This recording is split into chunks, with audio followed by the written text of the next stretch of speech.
Fyre Festival, orchestrated by entrepreneur Billy McFarland and rapper Ja Rule, was marketed as an ultra-luxurious music festival set in the Bahamas over 2 weekends in April and May 2017. Promoted heavily on social media by influencers and models like Kendall Jenner, it promised a high-end experience with gourmet food, luxury accommodations, and performances by major artists. However, the reality was starkly different and ended in a disastrous failure, with the event infamously going down in history as a significant scam.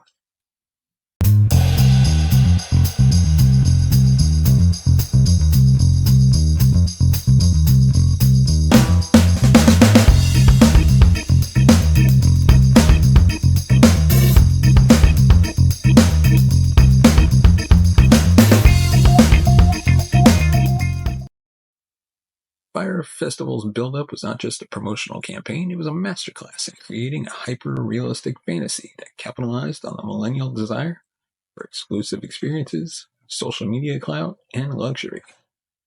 The orchestration of this illusion was so meticulous and convincing that it attracted a flood of interest from high-profile socialites, influencers, and adventurers looking for the next big thing.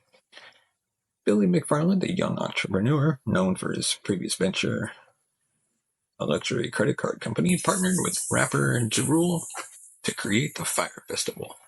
The vision was to establish a festival experience so luxurious and exclusive that it would eclipse the likes of Coachella and Burning Man, festivals already renowned for their blend of music, art, and community. The marketing strategy for Fyre Festival was nothing short of brilliant. It began with an alluring promotional video featuring stunning models, crystal clear water, yachts, and an idyllic setting promising an escape to paradise. The video created an image of an event that was part luxury retreat, part music festival, and entirely out of this world. The choice of the Bahamas as the location added to the allure. The island of Great Eczema, with its pristine beaches and clear blue waters, was the perfect backdrop for selling the dream of an exclusive and luxurious festival experience. True game changer in the Fyre Festival promotional strategy was its use of influencer marketing. McFarland leveraged the power of social media influencers in a way that had never been done before. They enlisted over 400 influencers, like we mentioned, including Kendall Jenner, and social media personalities to promote the festival. These influencers flooded Instagram with a coordinated campaign of an orange square and tantalizing content. Incredibly effective as it created a sense of mystery and excitement, tapping into the audience's fear of missing out. The campaign reached millions of people, with the influencers' followers eager to experience what seemed like a once-in-a-lifetime event. The endorsement by high-profile models and celebrities added a layer of credibility and desirability to the event. It wasn't just a music festival, it was a gathering of the who's who of society. The perception was that attending the Fyre Festival wasn't just about the experience, but also the status that came with being part of something so exclusive and elite. The promise of rubbing shoulders with celebrities and influencers, coupled with the allure of a remote paradise, created a compelling narrative. People were not just buying a ticket to a festival, they were buying into a lifestyle, a dream of luxury, and exclusivity. Social media was the engine that powered the Fyre Festival hype. The organizers understood the power of social media, not just to reach a wide audience, but to create a narrative and build a brand. The Fyre Festival was sold as much more than an event. It was sold as an experience, a lifestyle choice, a status symbol. The use of Instagram with its focus on visually appealing content was particularly effective. The platform was used to its full potential, with beautifully curated images and videos that conveyed a sense of luxury, fun, and exclusivity. The hype translated into rapid ticket sales, with many packages selling out within days. The festival offered various packages, ranging from general admission to VIP packages that included private villas, yacht services, and gourmet meals prepared by celebrity chefs. There were even promises of treasure hunts with substantial cash prizes, adding to the festival's mystique and appeal. The pricing strategy played into the narrative exclusivity, tickets ranging from $1,200 to over $100,000. The high price tag was part of the appeal for many. It was a price for an experience that was sold as being worth every penny. As the festival drew closer, there were numerous red flags that suggested the event might not live up with grand promises. There were reports of logistical nightmares, missed deadlines, and concerns expressed by those involved in the planning. However, these concerns were largely ignored or downplayed by the organizers, who were either willfully blind to the issue or too far down the path of deception to turn back.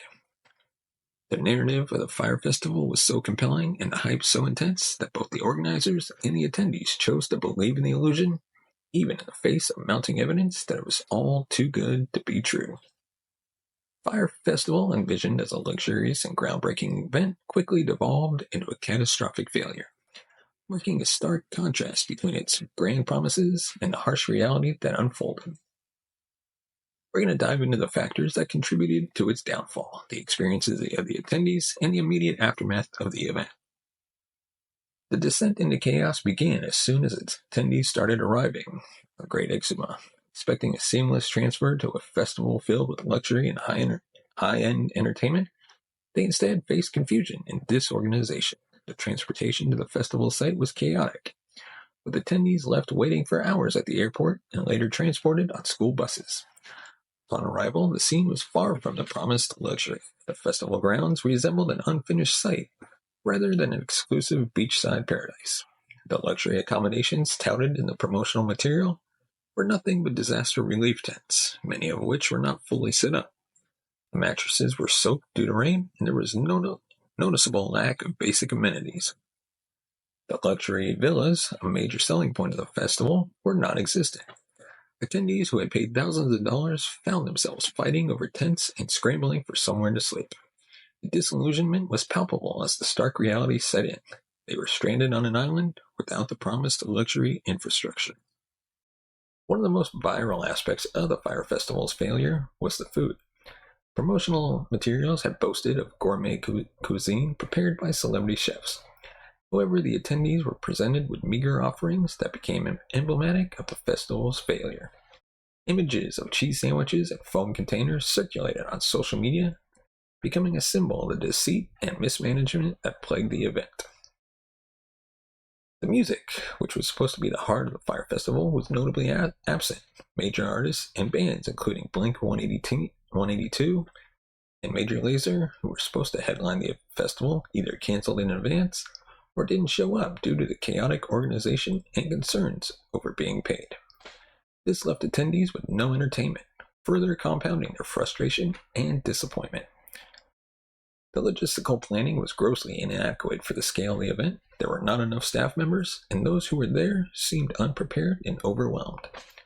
Basic necessities like water, food, and medical services were insufficient, leading to concerns about health and safety. The festival site was littered with unopened boxes, leftover trash, and disarray, painting a picture of total mismanagement. The lack of proper security and medical staff was a significant concern. With alcohol readily available and conditions deteriorating, the environment became increasingly unsafe. Attendees reported instances of theft and general unease about their personal safety, especially as night fell and the reality of the situation sunk in. Another critical issue was the lack of communication from the festival organizers. As chaos ensued, there was little to no information provided to the attendees about what was happening or what they should do. The lack of communication added to the sense of panic and uncertainty among the attendees, many of whom started to realize that they needed to find their way off the island. Social media played a pivotal role in unraveling the truth about the Fyre Festival. Attendees quickly took to platforms like Twitter and Instagram to share images and stories of the conditions, countering the narrative that had been so carefully crafted in the months leading to the event. The stark contrast between the promotional images and the reality became a viral sensation, drawing worldwide attention to the disaster. The aftermath of the first day is next. By the end of the first day, it was evident that the festival could not continue. The local government stepped in and the festival was officially canceled. The immediate concern then shifted to getting the attendees off the island, a process that was as disorganized and chaotic as the festival itself. Attendees were stranded at the airport for hours without food, water, or information about when they would be able to leave. The lack of infrastructure and planning was evident as the organizers scrambled to arrange flights back to the mainland. The failure of the Fyre Festival was not just a logistical failure, it was a failure of ethics and responsibilities. The organizers promised an experience of unparalleled luxury and exclusivity, taking advantage of the trust and expectations of the attendees. The stark difference between the lavish promises and the dismal reality served as a sobering reminder of the potential pitfalls of unchecked ambition and deceptive marketing.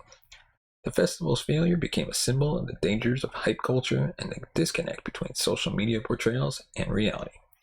It highlighted the need for transparency, accountability, and ethical marketing practices in an age where social media can create and destroy reputations overnight. The aftermath of the Fyre Festival was as dramatic and impactful as the event's disastrous unfolding. It led to a myriad of legal battles, reputational damages, and a broader discussion about ethics in marketing and influencer accountability. The most immediate and severe consequences were faced by the festival's mastermind, Billy McFarland, who was charged with multiple counts of fraud relating to both the Fyre Festival and other business ventures. In October 2018, McFarland was sentenced to 6 years in federal prison and ordered to forfeit $26 million.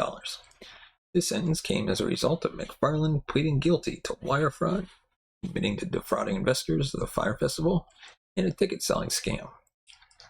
Joe Rule, the co-founder of the festival, also faced legal troubles. He was named in several lawsuits alongside McFarland. However, in the end, he was cleared of wrongdoing related to the festival, with the court finding no evidence of his direct involvement in the fraudulent activities orchestrated by McFarland. The attendees, many of whom faced significant financial losses and traumatic experiences, filed a $100 million class action lawsuit against McFarland, his partner, and the Fyre Media Company. The lawsuit accused the organizers of fraud, breach of contract, and negligence. Several other lawsuits were filed by investors, vendors, and employees, each seeking compensation for various forms of damages incurred due to the festival's mismanagement. In 2020, a settlement was proposed in the class action lawsuit, offering nearly $2 million in compensation to the attendees. Although this amounted to less than half of what each had originally paid for tickets and packages, the Fyre Festival had a significant impact on the local community in the Bahamas. Many local workers were hired for construction, catering, and other services, and they were left unpaid after the festival's collapse.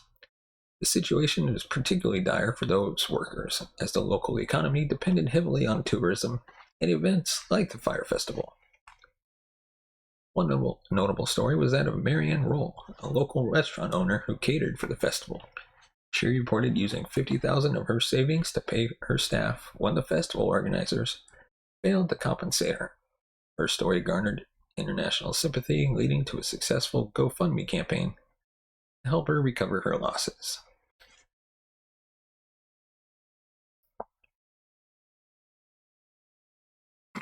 The Fyre Festival had far-reaching implications on the world of influencer marketing.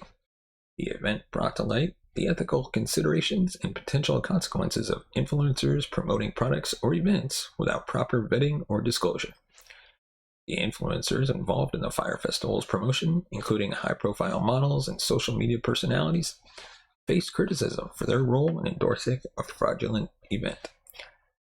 The situation led to increased scrutiny from regulatory bodies like the Federal Trade Commission, emphasizing the need for clear disclosures about paid promotions on social media.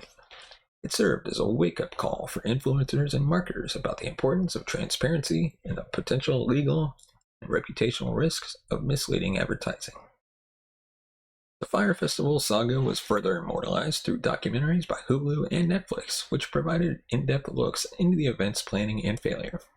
These documentaries brought to light the behind-the-scenes manipulations and the sheer scale of the disaster.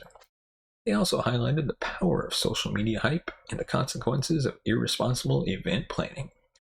The documentaries played a significant role in shaping the public's understanding of the event and served as cautionary tales about the pitfalls of overreaching ambition and the importance of ethical business practices.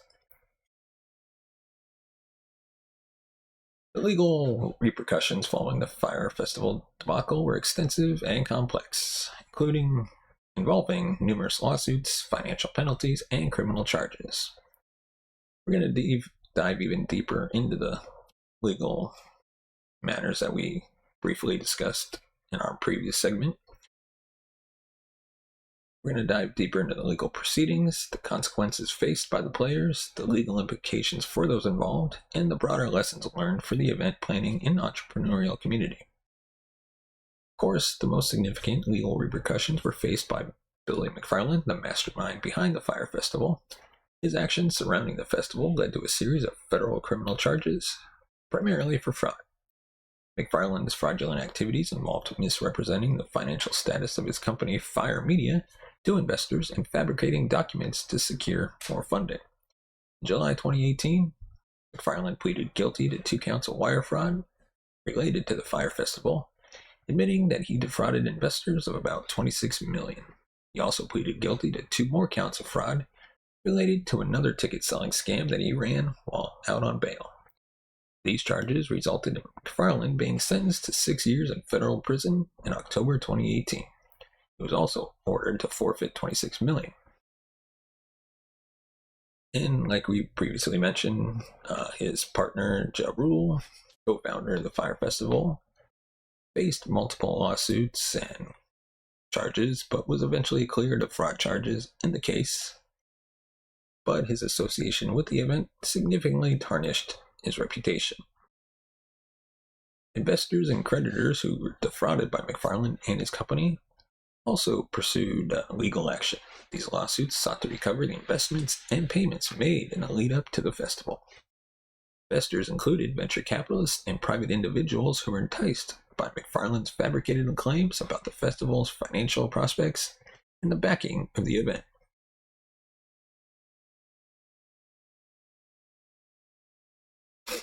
The Fyre Festival, with its spectacular failure and ensuing legal drama, served as a textbook example of how not to plan and execute a large-scale event.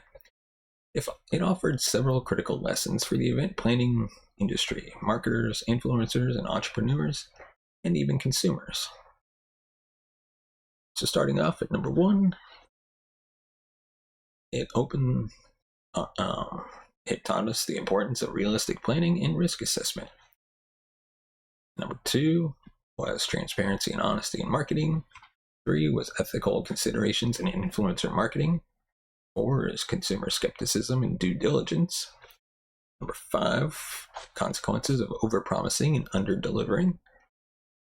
6, the importance of contingency planning, which the Fyre Festival had no backup plan when everything went to crap. Number 7, legal and financial accountability, the impact on local communities and stakeholders, the role of leadership and management competence, the power and pitfalls of social media hype, and of course, crisis management and communication, which we saw that there was an extremely lack of effective crisis management and communication throughout the festival's downfall. Crisis management not only involves addressing the crisis itself, but also communicating clearly and transparently with all stakeholders, including customers, employees, media, local workers. This is crucial in maintaining trust and mitigating the impact of the crisis. I think had he have properly communicated all this with crisis management, I think he wouldn't have looked as bad as he did like he does now. And of course, finally, you're learning from failure. In all its notoriety, the Fyre Festival serves as a valuable case study in learning from failure. It provides insights into what can go wrong in event planning and execution, offering lessons on the importance of planning, ethical conduct, accountability. For entrepreneurs and businesses, understanding and learning from failures like the Fyre Festival can be instrumental in preventing similar mistakes in the future. Let us know in the comments section below what your thoughts on the Fyre Festival. Do you know much about it when it happened? Have you watched documentaries on Netflix and Hulu? Let us know your thoughts. And before we move on, we'd like to thank our sponsor, Good Ranchers. I'm just a regular person like you, and I want to share my Good Ranchers experience. Imagine getting the freshest, most flavorful meats right from the heart of America delivered straight to your doorstep. That's the reality with Good Ranchers. It's not just food, it's a journey into the essence of American farming. The beef and chicken, all American and raised with real care. We're talking about quality that you can see and taste. Every piece of meat I've received has been exceptional. It's that USDA certified excellence that turns my ordinary meals into something truly extraordinary. The convenience is unbeatable. I open my door, and there it is, a box brimming with premium meats ready for my next meal. It's like Christmas every time a Good Rancher's box arrives. And the gatherings? Oh, the gatherings. My family dinners and weekend barbecues have been transformed. The laughter, the shared stories, and of course the mouth-watering aroma of good food cooking, it's all been elevated thanks to Good Ranchers. So check them out today. Use the link in the description, and you can help support the channel when you join Good Ranchers. And of course, with that, we'd like to remind you, hit that subscribe button, give us a thumbs up if you like a video, and leave a comment in the comment section below. And of course, if you want to support the channel, you can buy us a coffee at buymeacoffee.com/TCNS. Your support helps the channel grow, upgrade our equipment, bring in new hosts, and be able to take this show on the road. As always, thank you so much for watching and listening.